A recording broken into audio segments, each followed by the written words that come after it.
Hello everyone. ඔයාලව පිළිගන්නවා මගේ YouTube channel එකට. අපි අද කතා කරන්න යන්නේ Fisherman Mourned by His Wife. poem එක ගැන කතා කරන්න කලින් අපි poet කියන චුට්ටක් බලමු.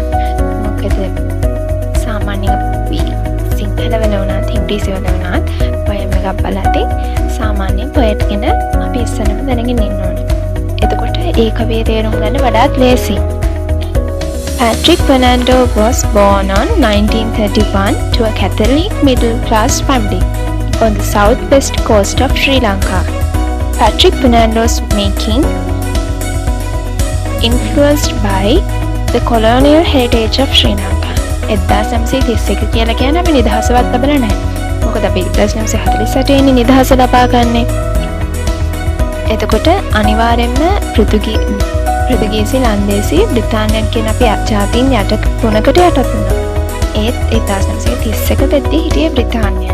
එතකොට මේ කොලෝනියල් කියන්නේ ඒගොල්ලන් යටත් පිටිතවාදය ගැන කියන්නේ යටත් පිටිතේ තිබ්බ දේවල් එයාලා ඒ භාෂාව ගොඩක් එයාලගෙම කරගත්තා. ඒ භාෂාවෙන් එයාලා ගොඩක් ලොකු ඉන්ෆ්ලුවන්ස් එකක් ලබා ගත්තා. ඒ භාෂාව තුලින්ම අපේ දේවල් ඉස්සරහට ගෙනියනවා. ඒ භාෂා ඒකයි ශ්‍රී ලංකන් ලිටරේචර් කියලා කියන්නේ. ශ්‍රී ලංකාවට ආමේනේ කියලා ඉංග්‍රීසි භාෂාව වල හැසිරෙනවා. එතකොට මේ පැට්‍රික් ෆර්නැන්ඩෝ වැඩ කරේ රෙවෙනියු ස්පෙෂලිස්ට් කෙනෙක් විදියට ටැක්ස් ඩිපාර්ට්මන්ට් එකේ. In his poems we can see western form with local matters. ඒ කියන්නේ වෙස්ටර්න් කියන්නේ ඉංග්‍රීසි භාෂාව ඉංග්‍රීසි භාෂාව හැසිරෙවුවා සාමාන්‍ය දේශීය ගැටලුවලදී. Universal human and philosophical questions. Major themes විදියට එයාගේ poems වල ගොඩක් අපිට දකින්න ලැබෙන ජීවිතය, මරණය, පරිසරය සහ මනුෂ්‍ය සම්බන්ධතා. Life, death, nature, human relationships. ඔයාලා අනිවාර්යෙන් පිටුතරක් ලියනකොට මේ වගේ දේවල් ඔයාලා යූස් කරනවා නම් ඔයගලන්ගේ පිළිතුර ගොඩක් effective වගේ ගොඩක් හොඳ පිළිතුරක් වෙනවා. ඒ වගේම මෙයාගේ ප්‍රසිද්ධ famous works විදියට An Elegy for a Son, Chorus on a Marriage, Fisherman Mourned by His Wife කියන මේ famous works තුන ගන්න. මේට වැඩි ගොඩක් තියෙනවා. මේ තුන ගොඩක් famous වෙච්ච works.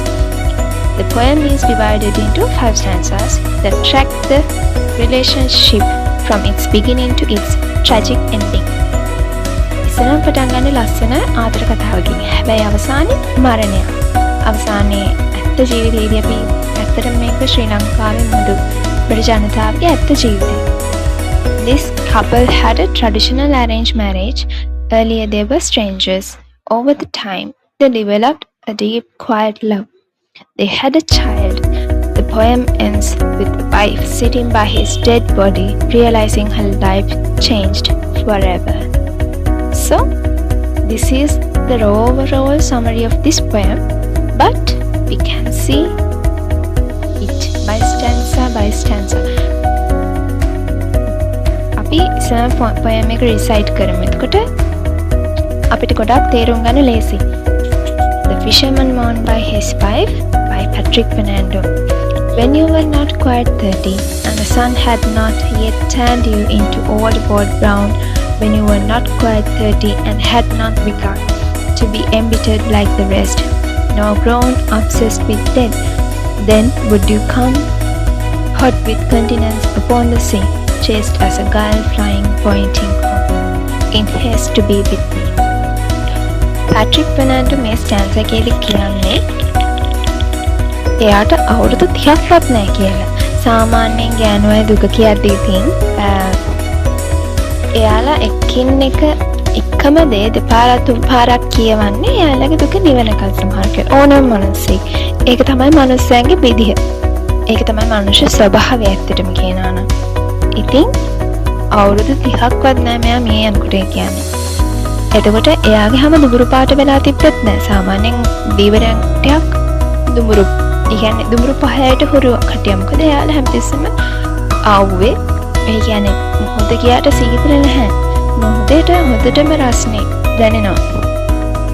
මොකද හොඳටම ඉර මුදුන් වෙලා තියෙනවනේ. කුඩයක් කියලා ගන්න බෑනේ මොකද එයාලා බෝට්ටුවේ ගිහිල්ලා එහෙම අර හැමගෙන එච්චර ලොකු දැනීමක් කරන්න බෑ.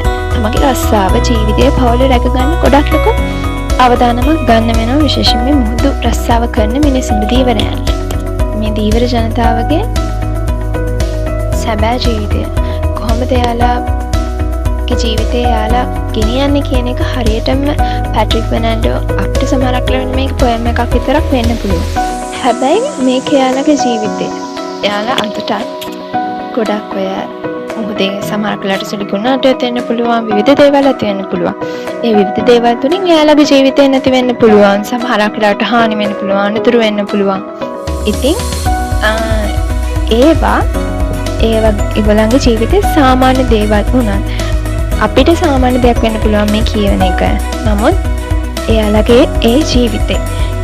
එතකොට අපි මේ poem එක recite කරමු ඉදිරි ටික. Now that being dead, you are beyond detection, and I need not to be discreet. Let us confess, it was not love that married us, no affection, but eldest persuasion, not even loneliness. Recall how first you were so impatient and afraid. My eyes were open in the dark, unlike in love, trembling on the other hand for my virginity. Now that being dead, ඒ කියන්නේ දැන් ඔයා මේ ගිහින් හිටියත් අපි කන්ෆෙස් කියලා කියන පාපොච්චාරණය කරනවා වගේ නිකම්. අපි නිකම් කලින් වෙච්ච දේවල් කියන්න හදන්නේ මෙයාලා ආදරෙන් නෙමෙයි බැඳලා තියෙන, ආදරේ හින්දා විවාහ වෙලා නෙමෙයි.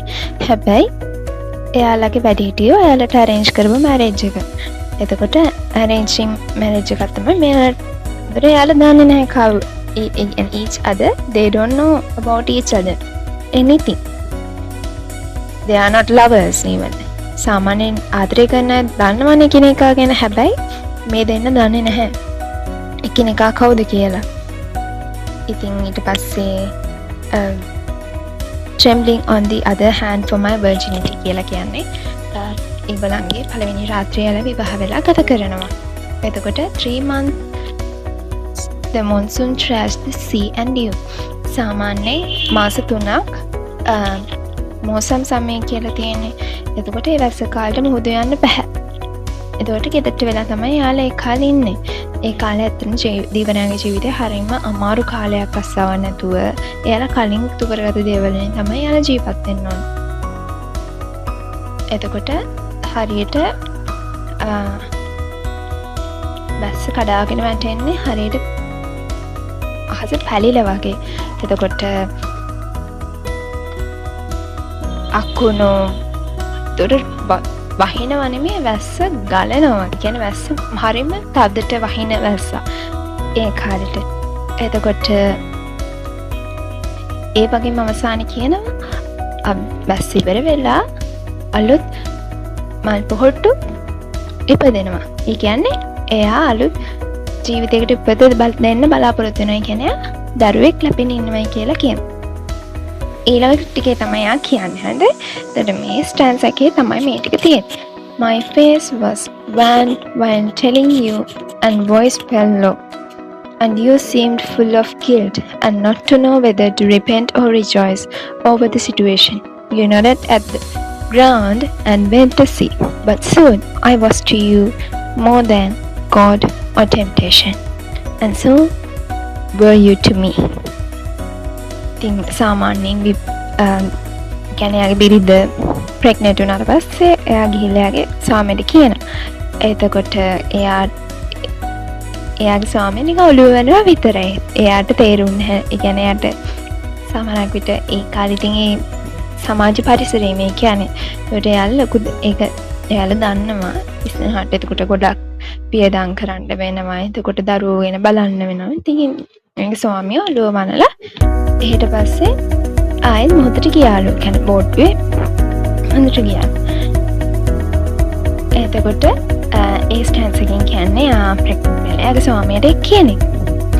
ඊට පස්සේ ඊළඟ ස්ටැන්ස් එකේ තියෙනවා men come and go, some say they understand our children be youngest, you are fast asleep. There is fear and wonderment, You had grown so familiar as my hand that I cannot with simple grief. A sage descendant. දැන් මෙයා මිය ගිහිල්ලා මිය ගියයින් පස්සේ මිනිස්සු ඇවිල්ලා කියනවා අපිට තේරෙනවා එයාගේ දුක එහෙම කියලා. ඒත් ඉතින් ඇත්තටම මේ බිරිඳගේ දුක කාටවත් තේරුම් ගන්න බෑ. මොකද එයාට තව පොඩි දරුවෙක් තියෙනවා. එක දරුවෙක් විතර නෙමෙයි දැන් මියලා තියෙන්නේ. Outside the wind, the spoils of leaf, tree that it used to nurse. Once more the flamboyant is torn. The sky cracks like a shell again. So someone practical has gone to make them bring the hearse before the rain. Hearse කියලා කියන්නේ සාමාන්‍යයෙන් dead body එකක් අරගෙන යන vehicle එක. එතකොට මේ natural events use කරලා එයා ලොකු කතාවක් කියනවා. ඇත්තටම මේ symbolism ගොඩාක් තියෙන ලොකු poem එකක් ඇත්තටම. එතකොට පැට්‍රික් ෆර්නැන්ඩෝ ගොඩාක් nature එකතු වෙලා nature එකත් එක්ක එකතු වෙලා මේගොල්ලන්ගේ මේ දුක්බර කතාව කියනවා. දුක්බර විදිහට කොහොමද එයාලගේ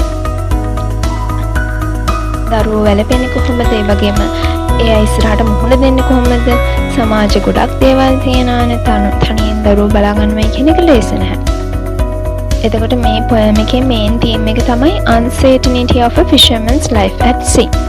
Other themes විදිහට ගන්න පුළුවන් misery of the fisherman's life, fate of a fisherman's wife, reality of a married woman. ඒ ටික තමයි major themes විදිහට ගන්න පුළුවන්.